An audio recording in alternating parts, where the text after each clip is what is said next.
Hey everyone, welcome to the C&J channel.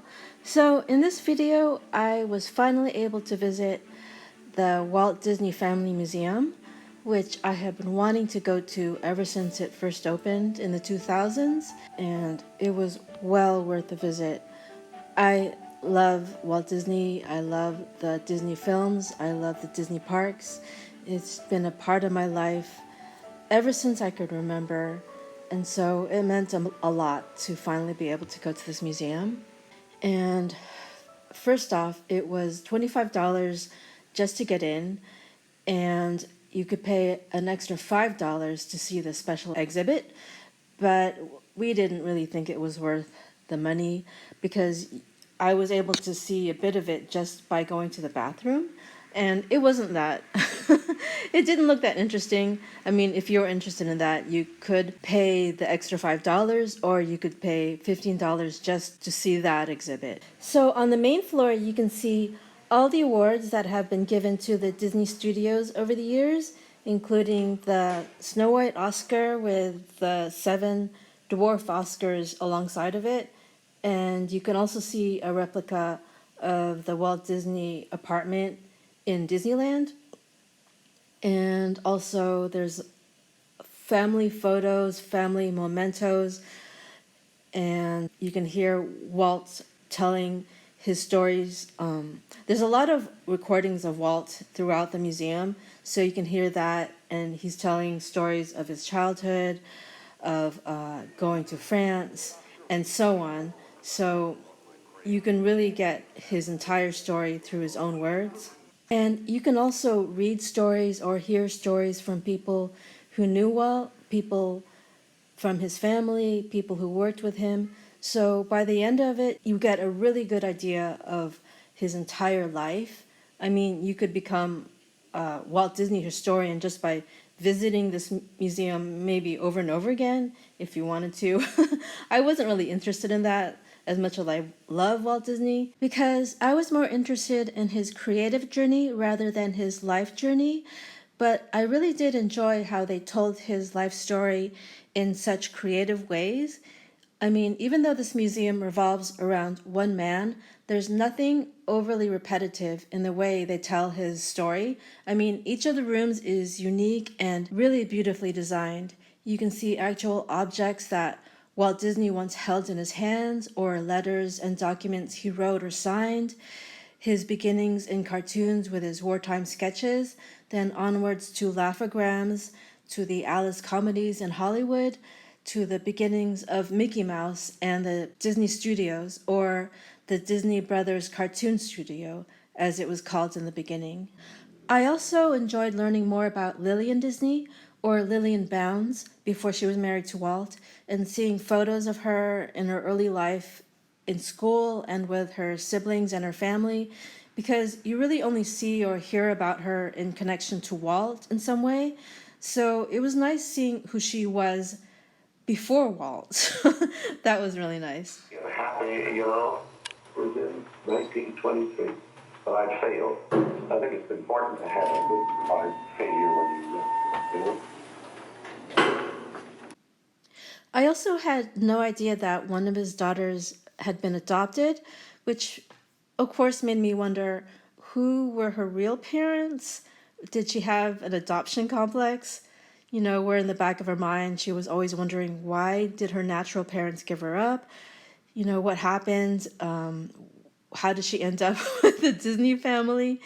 Because my husband is adopted, and he still has issues about that.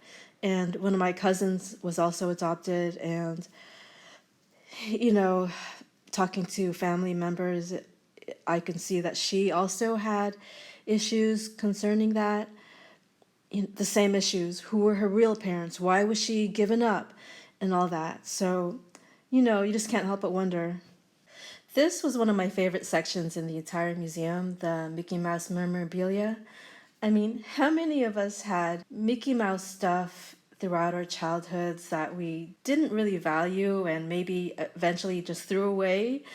Like, looking at that, I was thinking of all the things I had in my childhood, or even things from later Disney trips that I really wish I'd kept. And I'm sure I have some stuff in my mother's house that I have to just go and collect and bring back here to Argentina. I'm gonna do that next time I go back to the US.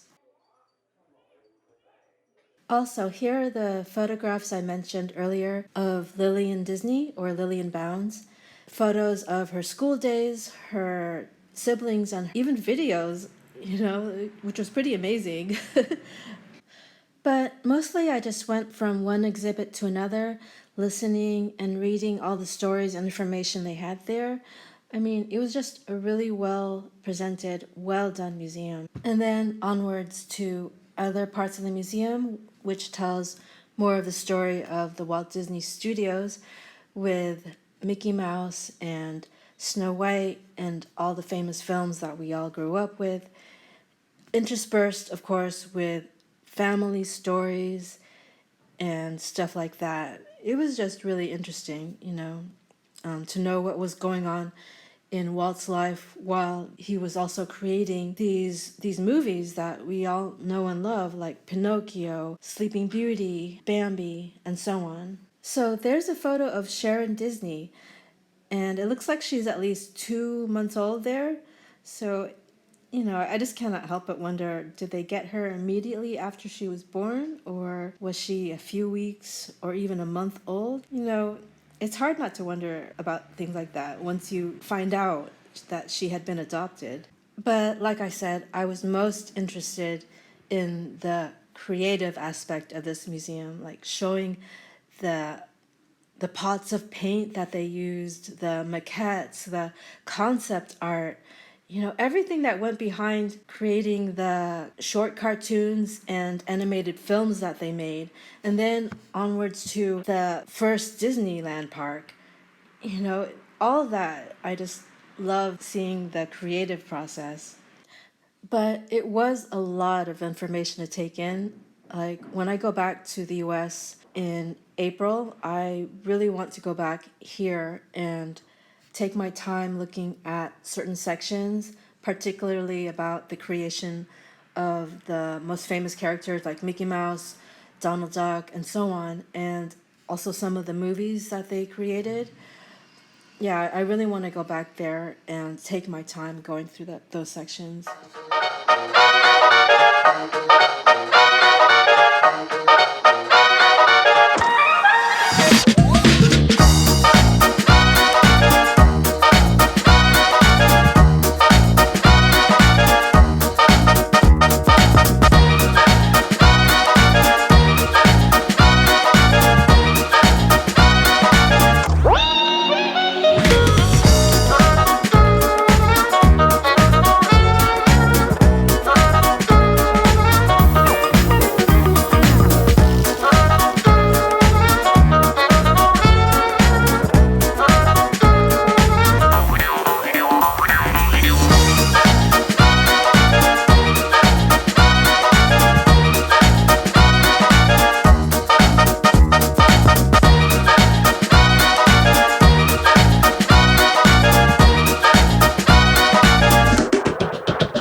So, like I said in previous videos, I used to dream about working for Disney, and a part of me still does, but I'm also quite happy where I am right now in my career. I love working for myself. I'm really looking forward to this new series of paintings I have in my head. and I have plans for adding to my portfolio, doing more product design and so forth, expanding out from simply illustrated books. So I'm really happy where I am right now. But, if I ever got the chance to work for Disney, I would still grab it. I don't know. It's something about Disney, like you just want to work for Disney. And I remember I was a cast member once. I worked for the Disney store and I had the uniform and all that. And I really loved it. I only made what, $6 an hour or something like that. It was something really terrible. I don't remember how much I made, but I still loved it. It was so fun to go to work every day. And I don't know if it would still be that fun to work for Disney now. From stories I've heard about what the culture is like now, I have my doubts, but I would still do it. If I could do it from here, or if we had a reason to move there, like for my husband's work or whatever, I don't know. Yeah, I think the most likely way I would ever work for Disney now is through product design, and I've got a ton of ideas in my head that I haven't had time to put down yet, but I will.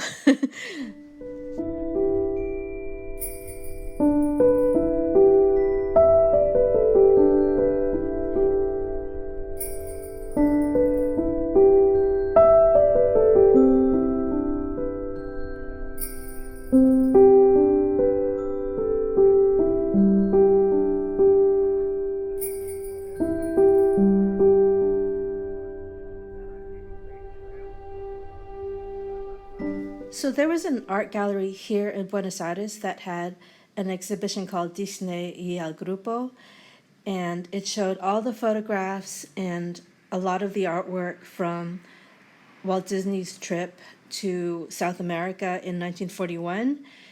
And there was far more artwork and photographs to see there than there is in this one little section in the museum. So it was really wonderful to have been able to have seen that exhibition here in Argentina, and then to go and be able to compare it to what they had in San Francisco. It was like my first taste of Disney in years.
I really believe that the Disney story is not only interesting, I feel like it is useful and valuable to know that this gigantic and inescapable company, the Disney company as we now know it, was not always like this. That success did not come easily to Walt Disney. He had successes and he had failures. And the thing is, he just kept going. You know, he learned from his mistakes and he kept going. He never stopped being creative. And I feel like that is a really valuable lesson for people to know.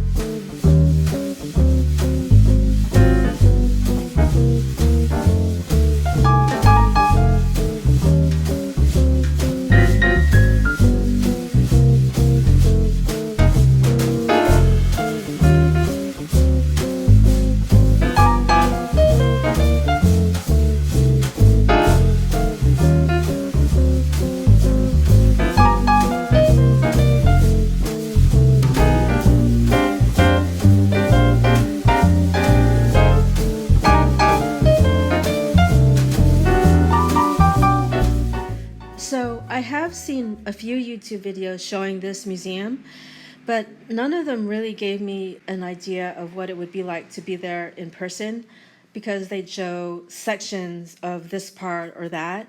And so when I was there in person, I had no idea that this part of the museum even existed. So when I happened upon it towards the end, it was a really wonderful surprise. And it looked like something I could have found in Disneyland, like a part of Tomorrowland or Main Street. And it was really wonderful to see all the photographs, the artwork, the props, even the railroad that was in Walt Disney's backyard. And then, of course, the big model in the middle. I mean, I spent a long time looking at that model, just poring over every detail.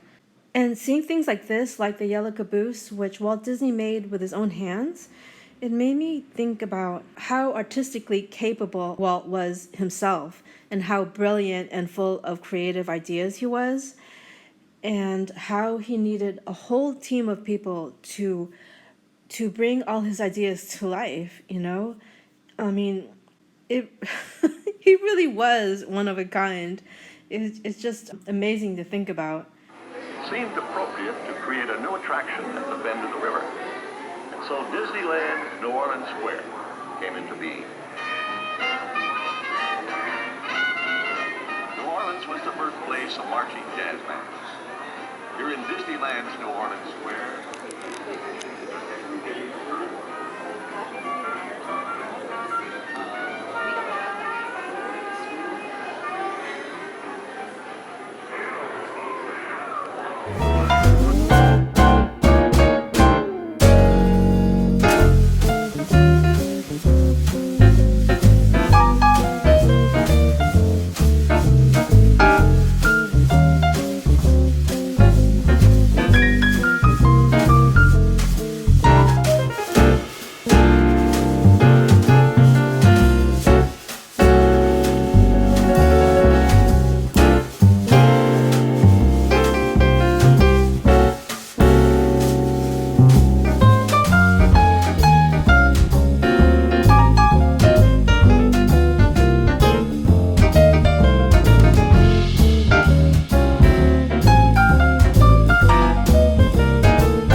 So, as you can probably tell, there is a lot to take in this museum, and I spent a lot of time in some parts, and I just did a quick walkthrough in others.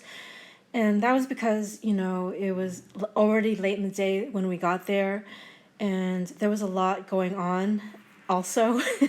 This was like my first weekend back in the States, and so I was not only jet lagged, but I was I was processing a lot that was going on in my family with my brother, and just stuff that I can't really include in this video. So, it was a really good escape for a few hours to walk through this museum and to look at all this brilliant artwork. But I have to go back. I really want to go back.